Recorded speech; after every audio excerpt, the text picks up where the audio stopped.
പലരുടെയും ജീവിതത്തിൽ പല സമയങ്ങളിലും നിരാശ ഉണ്ടായേക്കാം. എന്നാൽ ആത്മവിശ്വാസത്തോടെ നിരാശയെ നേരിടാൻ പരിശീലിച്ചാൽ നമുക്ക് എല്ലാ പ്രതിസന്ധികളെയും മറികടക്കാൻ കഴിയും. 1914 ഡിസംബർ 9 ലോകപ്രശസ്ത ശാസ്ത്രജ്ഞനും വ്യവസായിയുമായിരുന്ന തോമസ് ആൽവ എഡിസന്റെ അമേരിക്കയിലെ ന്യൂജേഴ്സിയിലുള്ള വെസ്റ്റ് ബാങ്ക് ലാബോറട്ടറി ഉൾപ്പെടെയുള്ള ഓഫീസ് കെട്ടിടം അഗ്നിക്കിരയാകുന്നത്. തീനാളങ്ങൾ കെട്ടിടത്തെ നക്കിത്തുടയ്ക്കുമ്പോൾ തൻ്റെ ഭാര്യയെ കൂടി ഈ കാഴ്ച കാണാൻ എഡിസൺ വിളിച്ചു. ശരിക്കും നോക്കിക്കോ, ഇനി ഒരിക്കലും ഇത്തരമൊരു കാഴ്ച കാണാൻ നിനക്ക് അവസരം ലഭിച്ചെന്ന് വരില്ല. ഏകദേശം $70 ലക്ഷം സമ്പാദ്യമാണ് കത്തിച്ചാമ്പലായത്. അന്ന് എഡിസന് പ്രായം 67 വയസ്സ്.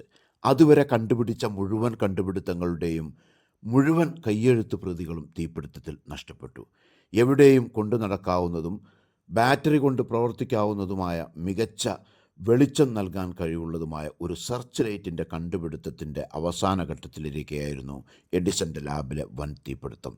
രാത്രി വൈകുവോളം പരിശ്രമിച്ചതിനു ശേഷമാണ് തീപിടുത്തം അണയ്ക്കാനും കുറച്ചെങ്കിലും വസ്തുക്കൾ നഷ്ടപ്പെടാതെ കണ്ടെടുക്കുവാനും ഫയർഫോഴ്സിന് കഴിഞ്ഞത്. തീപിടുത്തം നടന്നതിൻ്റെ പിറ്റേ ദിവസം എഡിസൺ പറഞ്ഞു, എനിക്ക് ഇപ്പോൾ 67 വയസ്സ് കഴിഞ്ഞെങ്കിലും ഞാൻ നാളെ മുതൽ വീണ്ടും എൻ്റെ ജോലികൾ പുനരാരംഭിക്കും. തീപിടുത്തമുണ്ടായി 2 ദിവസത്തിനുള്ളിൽ എഡിസൺ പോർട്ടബിൾ സെർച്ച് ലൈറ്റ് നിർമ്മിച്ചുകൊണ്ട് ലോകത്തെ വിസ്മയിപ്പിച്ചു.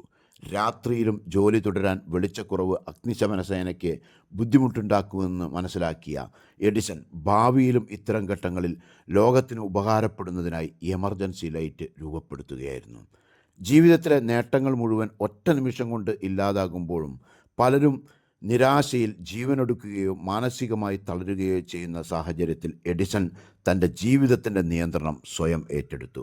പ്രതിസന്ധി ഘട്ടങ്ങളിൽ നിഷേധാത്മകമായി ചിന്തിച്ചുകൊണ്ട് നിഷ്ക്രിയരായി നിരാശയിൽ തളർന്നിരിക്കുകയല്ല, മറിച്ച് പ്രവർത്തിക്കുകയാണ് വേണ്ടത്. ഇങ്ങനെ ചിന്തിച്ച എഡിസൺ മനസ്സിനെ ശാന്തമാക്കിക്കൊണ്ട് വീണ്ടും തൻ്റെ ജോലിയിൽ മുഴുകിയപ്പോൾ 2 ദിവസത്തിനകം പിറന്നത് ചരിത്രം. നിഷേധാത്മകമായി ചിന്തിക്കാൻ എഡിസന് ധാരാളം കാര്യങ്ങളുണ്ടായിരുന്നു. ഈശ്വര, ഇതുവരെ ഞാൻ കഷ്ടപ്പെട്ട് സമ്പാദിച്ചതെല്ലാം നഷ്ടപ്പെട്ടു. ഈ 67-ാമത്തെ വയസ്സിൽ ഇനി ഞാൻ എന്തു ചെയ്യാനാണ്? എൻ്റെ ആയുസ് തീരാറായി. എത്രയോ നാളത്തെ അധ്വാനത്തിനും ചിന്തകൾക്കും ശേഷം ഞാൻ കണ്ടുപിടിച്ച ഈ ശാസ്ത്ര നേട്ടങ്ങളുടെ എല്ലാം കയ്യെഴുത്ത് പ്രതികൾ ഇല്ലാതായല്ലോ.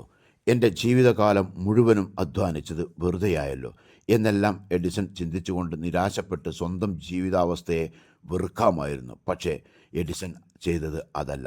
നിരാശയുടെ പടുകുഴിയിൽ നിന്ന് പ്രതീക്ഷ കൈവിടാതെ ശാന്തതയോടെ എല്ലാം ദൈവത്തിന് മുന്നിൽ സമർപ്പിച്ചുകൊണ്ട് ഒന്നിൽ നിന്ന് വീണ്ടും തുടങ്ങി. 84-ാമത്തെ വയസ്സിൽ എഡിസൺ മരിക്കുമ്പോൾ 1093 കണ്ടുപിടുത്തങ്ങളുടെ പാറ്റൻറ്റുമായി ലോകത്ത് ഏറ്റവും അധികം കണ്ടുപിടുത്തങ്ങൾ നടത്തിയ ശാസ്ത്രജ്ഞൻ എന്ന ലോക റെക്കോർഡ് അദ്ദേഹത്തിനായിരുന്നു. പലരുടെയും ജീവിതത്തിൽ ആത്മവിശ്വാസം കെടുത്തുന്ന വലിയൊരു വൈറസാണ് നിരാശ. അത് മനസ്സിലേക്ക് വന്നു കഴിഞ്ഞാൽ പതിയെ പതിയെ നമ്മുടെ ചിന്തകളിലേക്കും പ്രവൃത്തികളിലേക്കുമെല്ലാം അതിവേഗം വ്യാപിക്കുന്നു. അതോടെ ജോലിയിലും ദാമ്പത്യ ജീവിതത്തിലും ബിസിനസ്സിലുമെല്ലാം പഠനത്തിലുമെല്ലാം പിന്നിലാകുവാനും ആത്മവിശ്വാസം നഷ്ടപ്പെടാനും അത് ഇടയാക്കുന്നു. അതിനാൽ നിരാശയുണ്ടാക്കുന്ന സാഹചര്യങ്ങളെ ശരിയായ രീതിയിൽ നേരിട്ടാൽ നിരാശയെ തൂത്തെറിഞ്ഞ് ആത്മവിശ്വാസവും ദൈവാശ്രയബോധവും കൈമുതലാക്കിക്കൊണ്ട് വൻ നേട്ടങ്ങൾ കൈവരിക്കാൻ സാധിക്കും. നിരാശ ഒരു വൈറസ് തന്നെയാണ്. അതിനെ തുടച്ചു നീക്കുക, ആത്മവിശ്വാസത്തോടെ മുന്നേറുക.